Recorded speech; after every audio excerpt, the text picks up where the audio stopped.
Hey guys, welcome to my YouTube channel. Today I'm making some for sale by owner calls, and right now you're gonna watch a live call where I set an appointment. Make sure you subscribe, like, and comment below. Let's get into the call. Hello? Hello? Hi.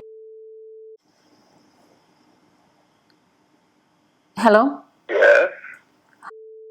This is Jackie. I'm a local real estate agent. I noticed. Yeah, can you hear me? Hello? Hello? Can you hear me? Yes, I can hear you. Can you hear me? Yes, I can. Oh, my name is Jackie. I am a local real estate agent. I saw you're selling your house on your own, right? Your property? Yes. I decided to give you a quick call today because obviously I work with buyers and sellers in the area and just wanted to see how things are working out for you so far. Well, so far, a lot of realtors have called me. Yeah, I bet. Yeah, there's like over 50,000 here in the area, so I imagine you're getting a lot of calls from agents. Is the commission or saving the commission the reason why you decided to do it yourself and instead of using an agent in the first place? Mm, no, what I'm doing is I have bought another condo, and I'm not really ready to move out of mine, and I just put it on the market to see how things are going. Right. And at some point, I might go with the contract with the realtor. Okay. So you bought What another. I will tell you is Yeah. that if you find a buyer, I am willing to work with you. Okay. Okay. Well, thank you. I appreciate that very much. So it sounds like you're not really in a hurry to sell right now. You said you bought another condo and you're not moving into that right away, I imagine. So you kind of have time on your hands here. Is that right? Right. That's correct. Okay. And you said you're willing to work with an agent, so at the same time that you're not in a hurry, I guess if you found a buyer that was willing to pay a price that is acceptable to you, you would sell it right now. Is that correct? Yes. That's correct. Okay. I understand. I know you're willing to cooperate with an agent that may have a buyer. So you're willing to pay a certain amount in commission. It sounds then you're handling things on your own, so you could at least save some money. The other portion of the commission that it would cost you to hire someone, would that be kind of correct? How you're looking at it? That's correct. And by the way, I do understand because from your perspective, if you can save the money, absolutely 100%, why not? I would like to ask you this question though.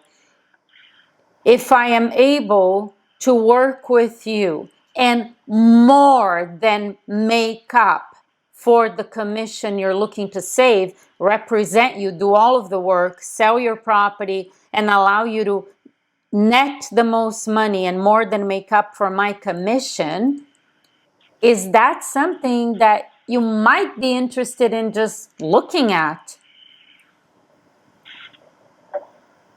Not at this time. Okay. So right now you just want to keep things as they are. But here's the thing. By the way, I respect what you're saying. I really do. I really do.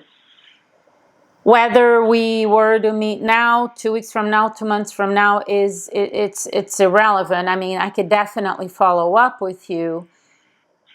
And at the same time, even though you're not in a hurry, would you agree that selling the home for the most money and keeping the most money possible would be more important to you than actually just selling it yourself?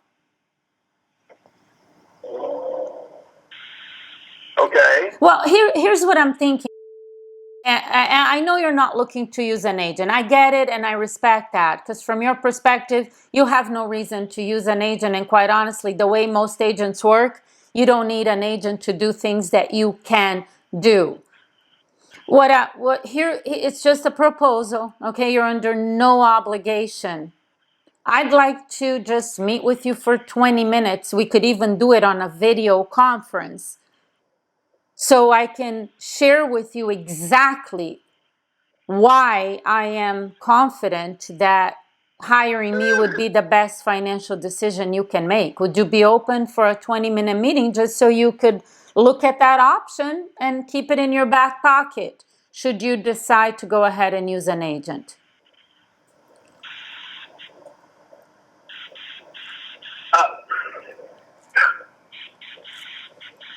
Here's I'm not asking to meet with you so you can list with me. I know you're not looking to do that, but I work in a way where I am confident that by working with me, you would net more than you would if you sold it yourself. In the end, I mean, why wouldn't you at least look at that option so you can make sure that you're making the best financial decision for yourself?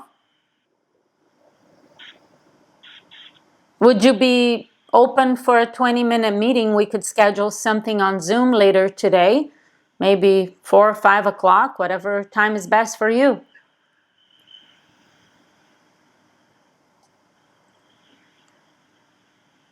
Okay.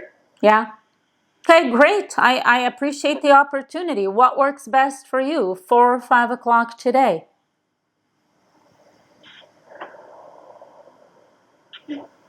I'm going to say around 4 maybe. 4 o'clock today. Excellent. Here's what I'll do. You have my number. I will send you the information. It's real simple. I'm sure you just click a link. On my end, it's really only 20 minutes. And I want to share with you the financial benefits of working with me. And once you see all of that information, you could decide what's best for yourself. Fair enough? Okay. Awesome. Yes. You're gonna send me the information. Yeah, I can text it to you, or I would also like to get your email address so I can email you that the login for the Zoom for our meeting. What would be a good email address for you? Excellent. I made a note of that. I will email you and I will also text you the information. And I will see you at 4 o'clock today. Okay. Thank you very much. Look forward to the opportunity. By the way, what is your name? My name is Jackie. Okay, Jackie. Yeah, sounds good. I'll see you. Thank you so much. Thank you. Bye-bye. Let's break that call down. I actually listened back to it. So I want to take you through what happened on that call. Clearly, well, in the beginning, obviously, can you hear me? Can you hear me? Once we figured that out, me and the seller, it was interesting because he was a little bit of a sort of calm person, a little bit of a slow talker at times, and it's critical to mimic and match. You mimic and match to create rapport, and then I'm leading the call. I did a lot of repeat and approval. When everything he said, I'm not in a hurry, I bought the condo, I repeated, I approved everything he said, and then I redirected the conversation with financial benefit. If I can more than make up for the commission you're looking to save. Remember, for sale by owners are selling the house on their own for one reason and one reason only. It's to save money. This particular seller said, well, I'm not in a hurry. I said, I understand. Obviously, great position to be in, whether we meet now, 2 weeks, 2 months from now, the time, you got to take that out of the way because he's saying he's selling on their own because he has time, regardless of the time. walking away with the most money possible is your number one priority. So I kept taking him back to that, taking him back. And then I asked a question and he kind of paused. It was like awkward, weird pauses, like long pauses. I allowed a certain amount of time because when you ask a question, you want to give them an opportunity to answer. So you don't want to ask a question and then keep talking. So I gave it a little bit of time and then he still didn't say anything. And I asked another question. Again, redirecting the conversation, leading the conversation to the appointment. You notice that I don't ask questions about, he said he bought a condo, but if he hadn't told me that, I wouldn't be asking questions about where are you moving to, how soon do you want to be there, questions about, interrogation that are irrelevant. These types of questions are important when you're pre-qualifying the appointment. And you don't pre-qualify the appointment until you've said it. I didn't pre-qualify this appointment because my goal is to set an appointment so you could see how it's done. The next step is to pre-qualify, and you can do that on the same call. And you lead after you set the appointment and he says, okay, great, we'll meet at 4 o'clock on Zoom. Excellent. So I can better prepare for our meeting. Let me ask you, and then you go right into your pre-qualifying questions. So now you're going to ask questions about motivation, financial situation, how much they owe, how much they want to sell, all kinds of pre-qualifying questions. But I don't care about any of that. I'm not pre-qualifying an appointment until I set one. So I'm focusing on asking questions that are leading to the appointment. And what's going to lead to you getting an actual listing appointment, not a preview appointment, because I'm not interested in preview. You don't need an appointment to preview. Just knock on their door. They'll let you in if they think you have a buyer. We're looking for actual listing appointments. That's what great, efficient, productive agents do. And that happens by asking questions that matter to them. And really the only thing that matters to a FSBO is saving the commission and being able to keep as much money as possible. There you go. That's your breakdown. Get out there. Go set some FSBO appointments for yourself. I'll see you soon.